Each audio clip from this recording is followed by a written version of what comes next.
actually start this first talk with reading a passage from Scripture, strangely enough. So it's Colossians 1:15-18. The Son is the image of the invisible God, the firstborn over all creation. For in him all things were created, things in heaven and on earth, visible and invisible, whether thrones or powers or rulers or authorities. All things have been created through him and for him. He is before all things, and in him all things hold together. And he is the head of the body, the church. He is the beginning and the firstborn from among the dead, so that in everything he might have the supremacy. We all know who that's about. But what's interesting is that is the person who the Gospels tell us his story, and they tell us the stories about when he was here on earth, and they tell us not only what he did, but what he said. What's interesting about Christ is that 1/3 of everything he is recorded as having said is story. He told stories to teach. That in and of itself should tell us that story is important. Stories are things we need to be paying attention to. Unfortunately, today we're a long way away from the world where he walked and talked. And one of the things that's between us in the United States here, AudioFeed right now, and his first century world is the world-changing philosophy of people like Descartes and Kant and others who lived at a time when the way the world thought about even how do we think and how do we gain meaning changed drastically. And the changes that they made are still basically shaping the way we think today. Those philosophers believed that story was far inferior to logic and rational thought. To them, the lecture and what was to become the scientific method were infinitely more important than story. Largely due to their influence, in the Western world, over time, story largely moved away from being the primary form of teaching and instead was relegated to the realm of entertainment. So much so that yesterday, when I Googled definition of story, I found this sentence. A story is an account of an imaginary or real people and events told for entertainment. So let's stop and think for a minute. Are all stories really told for entertainment? What about that story you were told when you were in high school driver's ed about the prom queen who died in a car accident because she wasn't wearing her seatbelt? Or was that for entertainment? Strange story for entertainment. What about that story your pastor told you last Sunday at the beginning of the sermon? Was that just to keep you entertained? Is it possible that story does other things besides just entertain us? Is it possible that in missing what stories do, we're missing some important factors about what shapes who we are? So, intriguingly, in the late 1980s and early 1990s, there were 3 very different fields of study that asked 3 very different questions with 3 very different purposes. And they were looking for different things, but they all came to the same conclusions about story. So, what are these? The first field I'm going to name is cognitive linguistics. Cognitive linguistics is the study of how language and the brain work together. So the cognitive linguists, I know, sounds really boring, but they were awesome people. The cognitive linguists in the 1990s started asking, well, language and story are closely related. Story changes how we think about even what words mean. So what does story do to the human brain? So that was cognitive linguistics. The second one was called evolutionary psychology. The basis of evolutionary psychology is the idea that anything humans think, do, etc., is for the purpose of survival.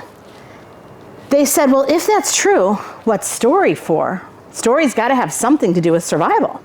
How does that work? The third group was computer science. There were computer scientists like a guy named Roger Schenck who were asking, they weren't even starting with a question about story. They were asking, how do we teach computers to think like humans?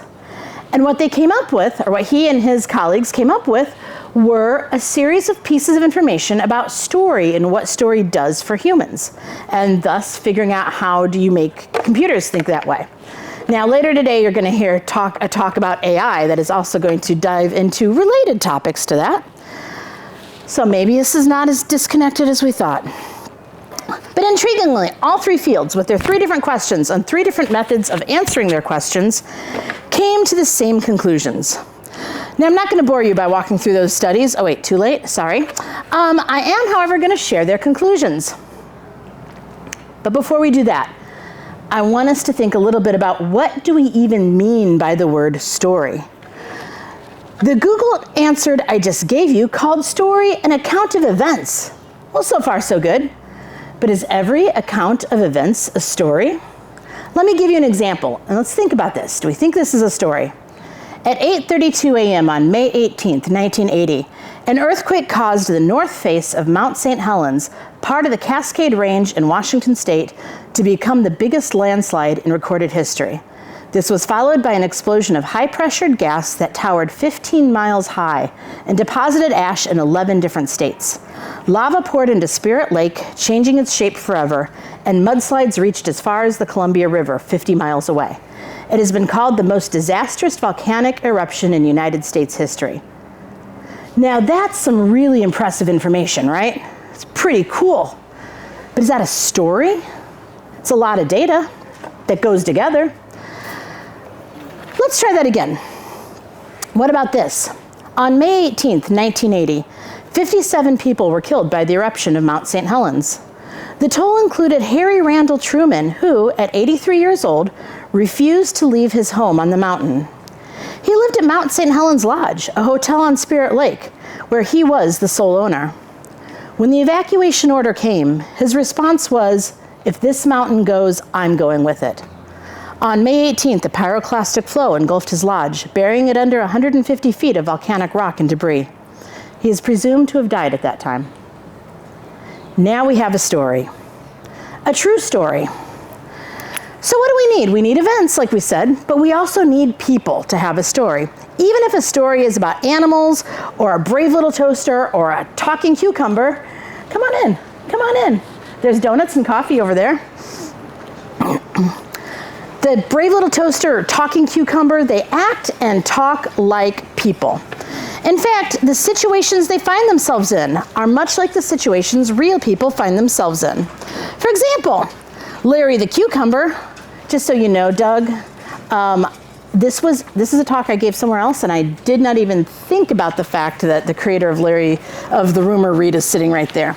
So Larry the cucumber is symbolic of a real human being working out issues of behavior.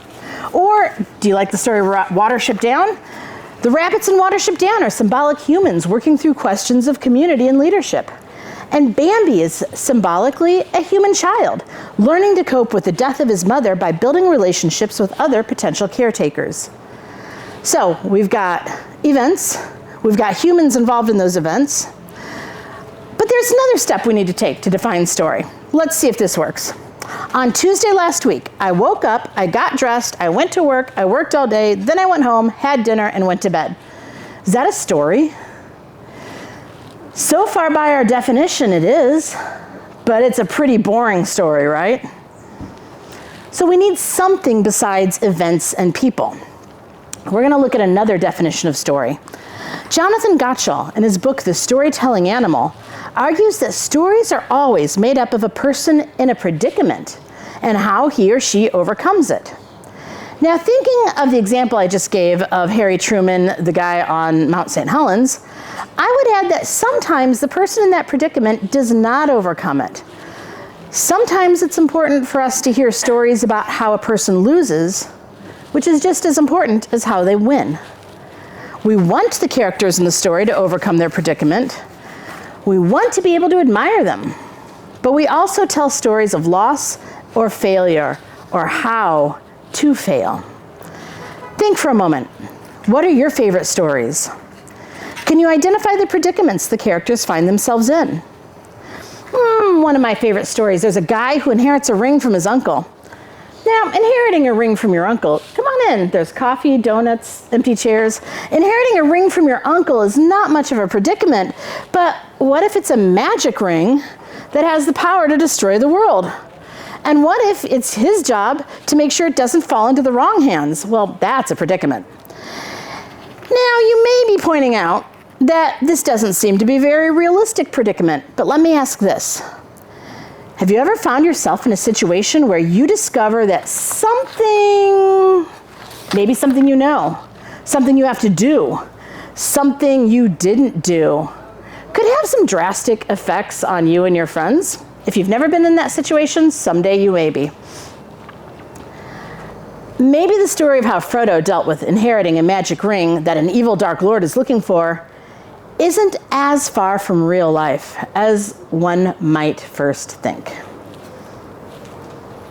Also, it's important to notice that story is more than just what we encounter in books or movies. Story is all around us. Television commercials tell us stories. Families tell each other family stories. Video games tell stories. Even sporting events are stories. Good guys, bad guys, which team are you on? Well, your team is the good guys, of course. The predicament has to do with who's going to get more points and how. So maybe not all of us are big fans of that kind of story, but it's a story about people with a series of events having to deal with a predicament. Gottschall also explains that stories across all cultures and time share a basic grammar and structure because they serve the same functions for all of us across time. Stories universally focus on the great predicaments of the human condition. Stories are about sex and love. They are about the fear of death and the challenges of life. And they are about power, the desire to wield influence and escape subjugation. That's from Gottschall. I'm going to read that last bit again. Stories are about sex and love. They're about the fear of death and the challenges of life. And they are about power, the desire to wield influence and to escape subjugation. So now that we have thought through more the definition of story, I'm going to come back to those three fields of study and the conclusions that they came up with. There's 6 conclusions that they all agreed on. 1, so I'm not going to always use the language from all of them. I'm going to pick some of the different words that different ones of them used because some of them sound a lot cooler than some of the others. So they didn't all say these exact words, but they all meant the same thing for number 1. It broadens horizons. Stories give the listener, reader, viewer a wider base of experience to work with.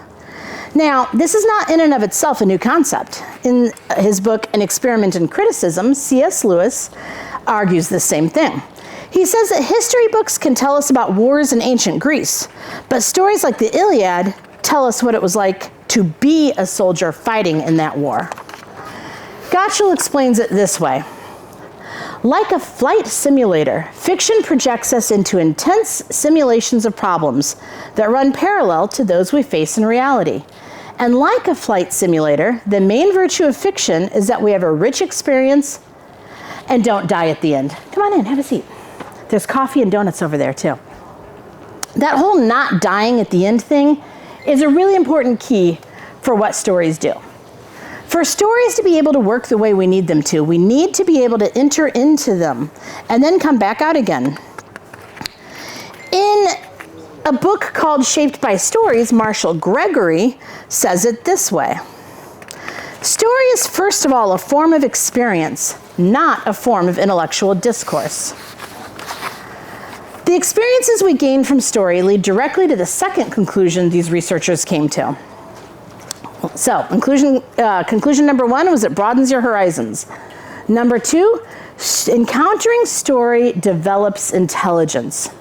Roger Schenck, that computer scientist I mentioned earlier, he spent 20 years developing artificial intelligence and then wrote a book called Tell Me a Story, Narrative Intelligence. He defines intelligence this way. There are 2 things that work together to create human intelligence. 1, having something worth saying. And 2, knowing when to say it.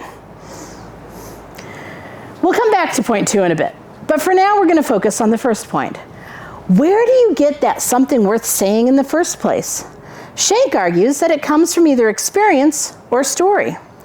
Every one of us has a set of life experiences. The older we are, the more life experiences we have. That's kind of the way it usually works. Some people get more experience in a short time than some people do in a very long time. But no matter how many experiences you've had, it's limited. It's limited to where you've been, who you've been around, what you've lived through. But every one of us also has an ever-growing collection of stories that we draw on every time we encounter a new situation. The more stories you have to work with, the larger your selections of things to think about how do I handle this situation when you meet it, the more options you have. Therefore, ultimately, the more informed your choices will be. You meet a new situation, If you don't have a story that helps you think through that situation, you may feel lost. You may feel a lot of other things.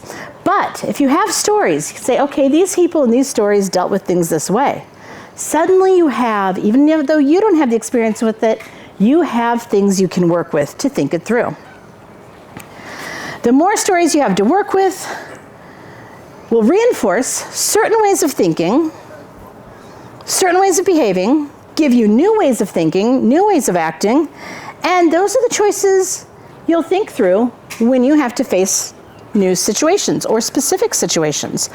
Or we'll say it another way. Stories are how we shape life.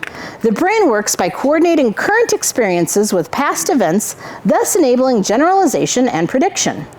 Stories give people a much larger basis to work from than mere experience.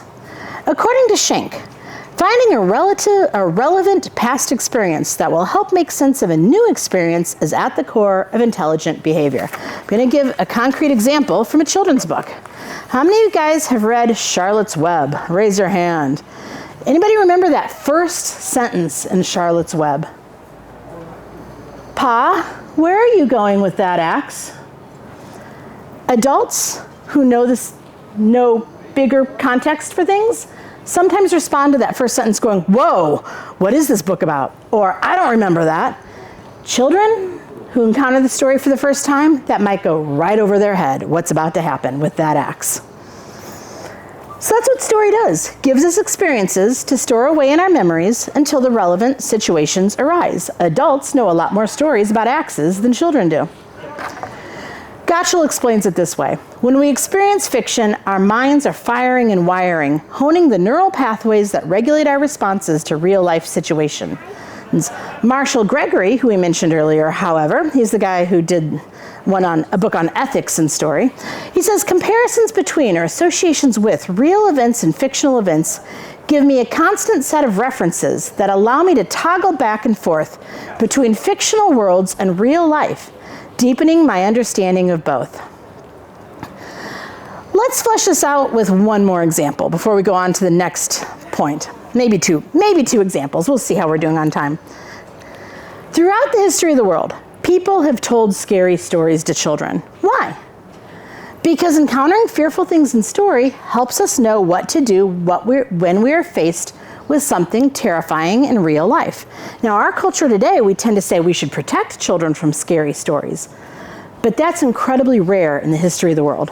We're, as far as I can tell, my PhD's in children's lit, if you didn't know that, as far as we can tell, we are the only culture that says that. Why? Again, encountering fearful things in stories helps us know what to do when we're faced with something terrifying in real life. The child learns from the characters in the story. How do those characters survive a scary situation? So I know some parents who object to the story of Hansel and Gretel because what happens to the witch in that story?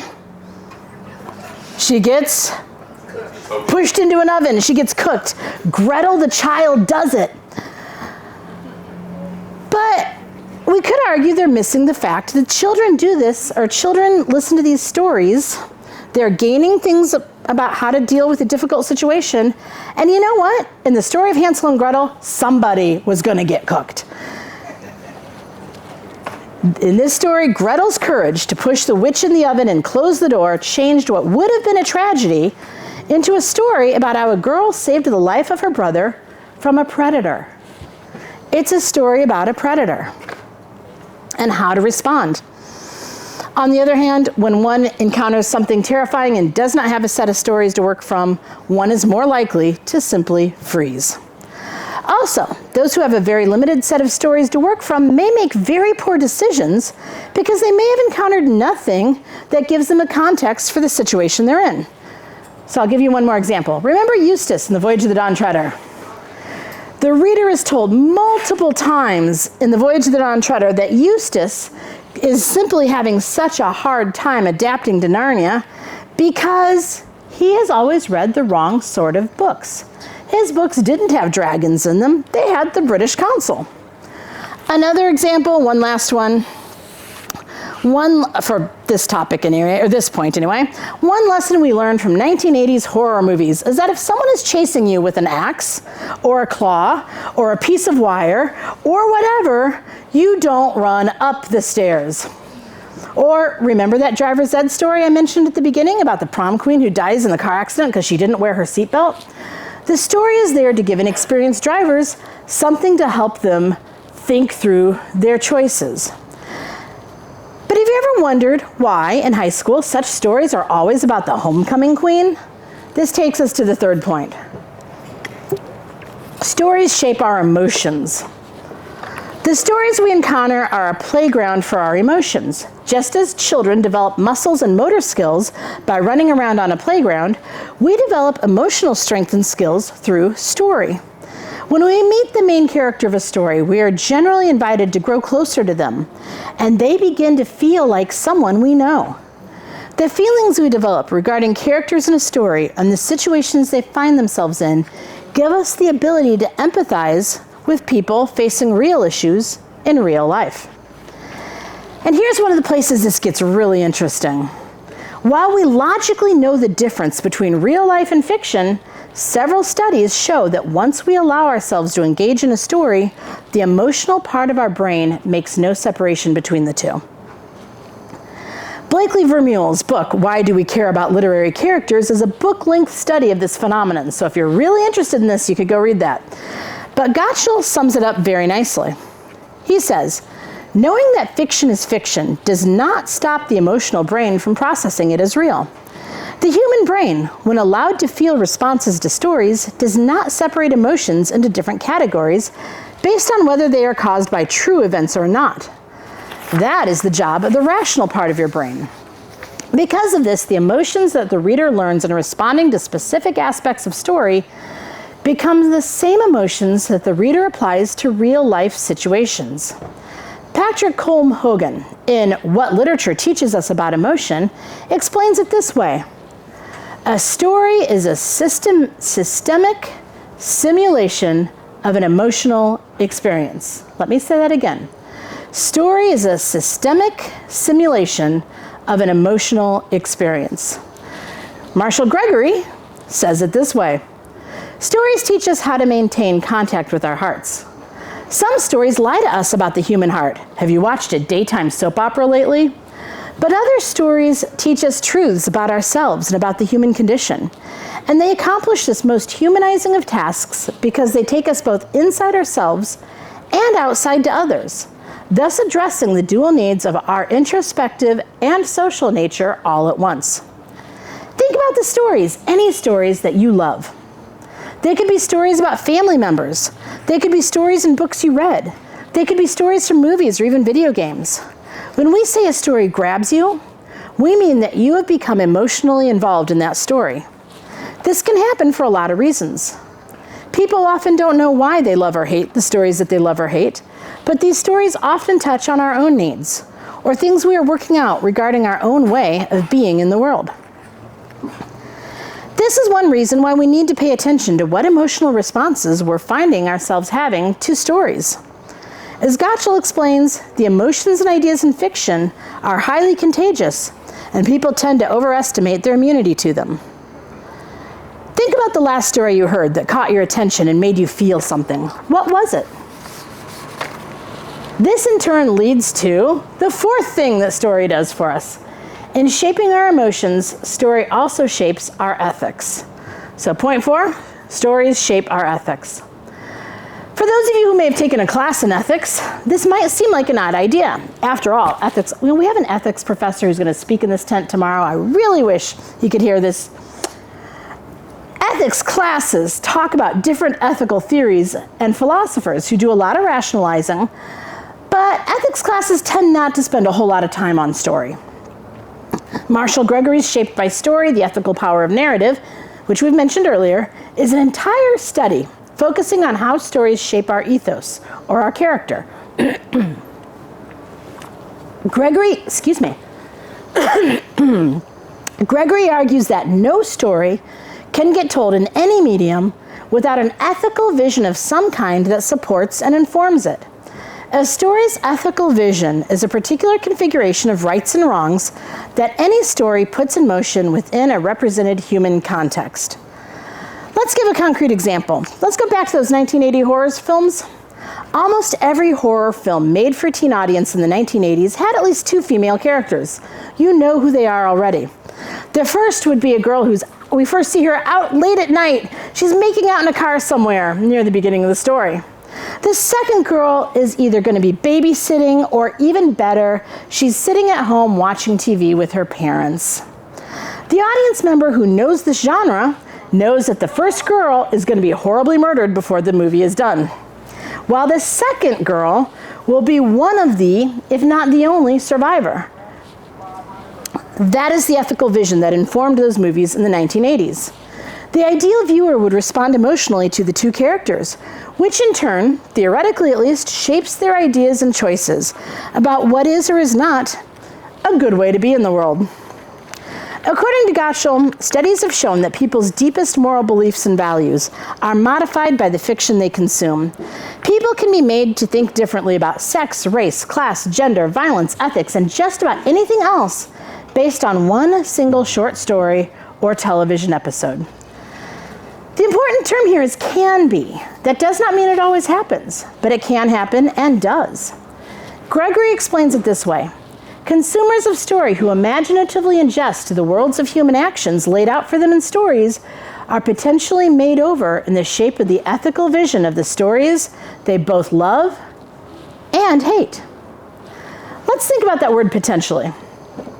Does this mean that one story that grabs a person's emotions in a specific way is automatically going to change your idea of what is right and wrong?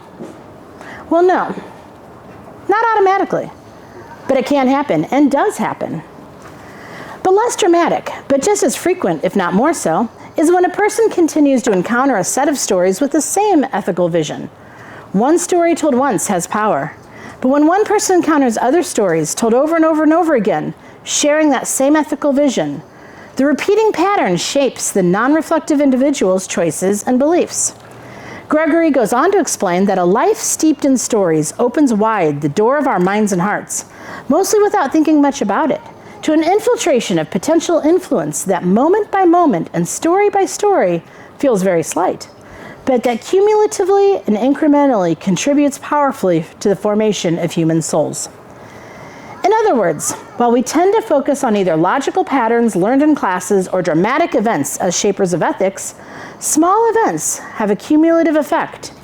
Each commercial we watch that gives us a short story saying that your life isn't good enough because we need one more product builds us up into this overarching consumerist ethic.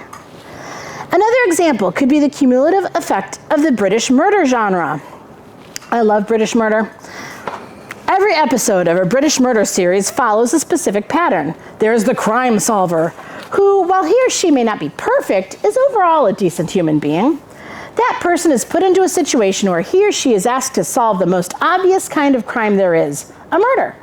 During the investigation, every person in the story, their sins come to light. Almost no one is ever completely innocent of anything in a British murder story.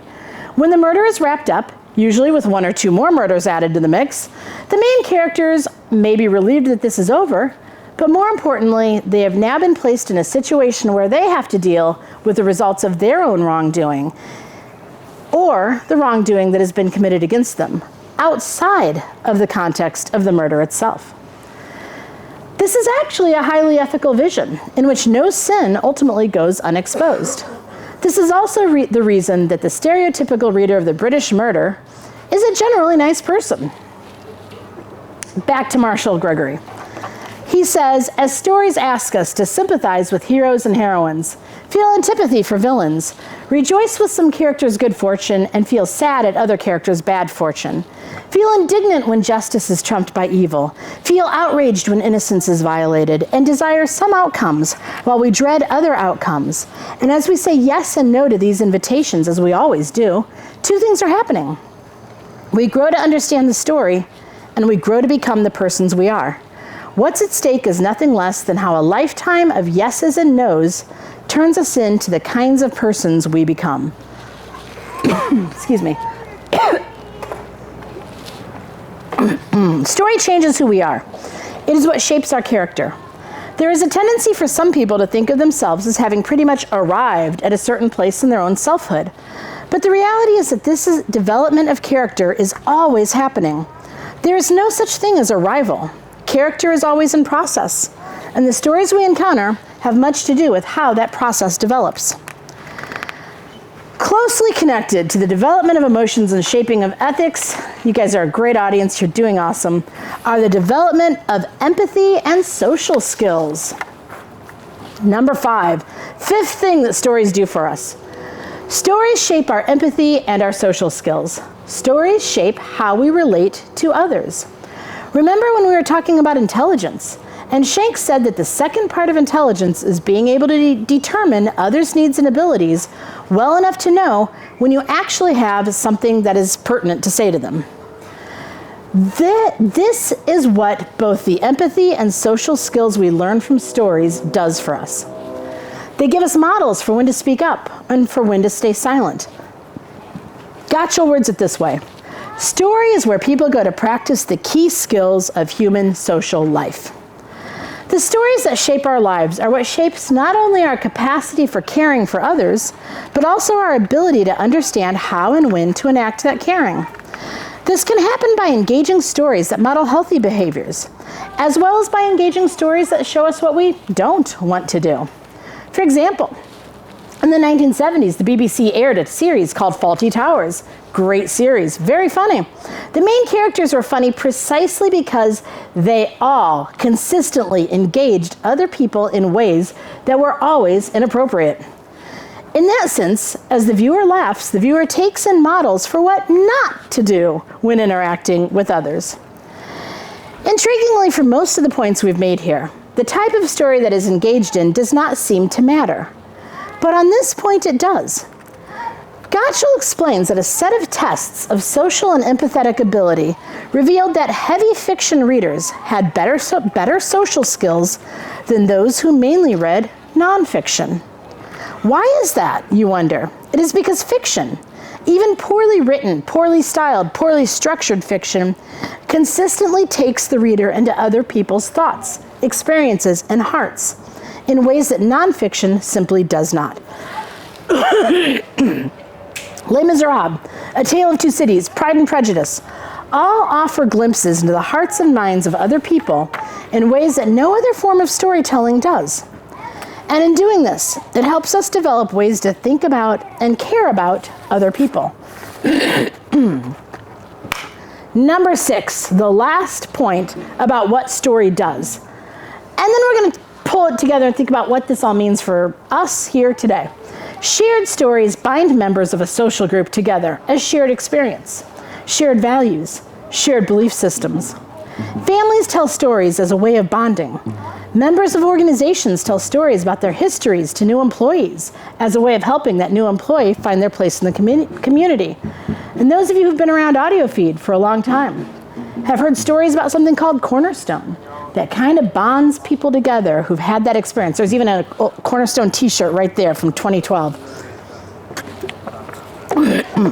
It's building that community, hearing those stories, sharing those stories. Tribes all over the world tell their children the tribal stories so that the children belong. A shared story is a shared experience. So what does all this mean for Christians in the United States today? Or for us here today at AudioFeed? 1, don't be afraid to engage in story.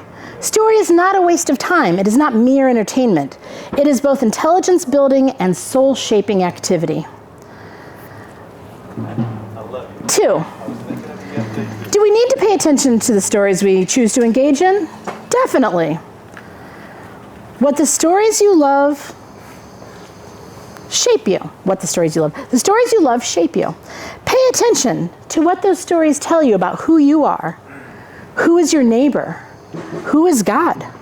How are you supposed to relate to yourself, your neighbor, God? What is your responsibility to each of those? Every story that we read, even the simplest picture book about hippos going to a party, say things about who people are and how we should connect to them. A sower went out to sow. A certain man had 2 sons. There was a rich man who dressed in purple and had fine linen. Pay attention to the stories Jesus told. Get to know them. Make them a part of your collection of stories. Jesus shared these stories with us, so they matter. We should know them. In fact, we should probably, I say that slightly, you'll see. We should probably be paying attention to all the stories in the Bible, not just the rules or the commandments or the letters. Pay attention to the stories. What happens? Not just who does what, but what happens to them when those things are done, and why, and how they connect to each other, and how the people connect to each other, or don't connect to each other and should have connected to each other. End results of actions. If you believe that the Bible is the inspired word of God, then the canon of Scripture is a set of stories that the creator of the universe, the God and Father of our Lord Jesus Christ, wants you to know. Read them, engage them, and let them be part of what shapes who you are.